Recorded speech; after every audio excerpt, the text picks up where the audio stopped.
দর্শক আসসালামু আলাইকুম। দেশ এবং দেশের বাইরে যে যেখান থেকে আজকে আমাদের এই ভিডিওগুলো দেখতেছেন আপনাদের সকলকে জানাচ্ছি আন্তরিক অভিনন্দন। দর্শক, এসেছিলাম দিনাজপুর জেলার কোনো একটা অংশ অর্থাৎ ফুলবাড়ি থানার ভিতরে কাঁঠাল কেনার জন্য।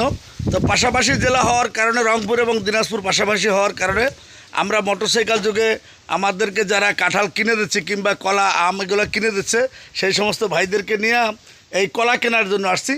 কিন্তু আস্তে আস্তে আমরা রংপুর জেলার ভিতরে এসে গেছি। এটা হলো রংপুর জেলার মিঠাপুকুর থানার একটা অংশ।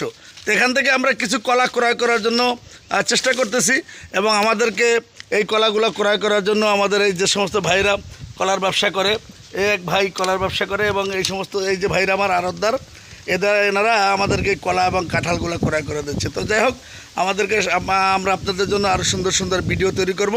সামনের ভিডিও দেখার জন্য আমাদের সাথে থাকবেন। ভালো থাকেন। আল্লাহ হাফেজ।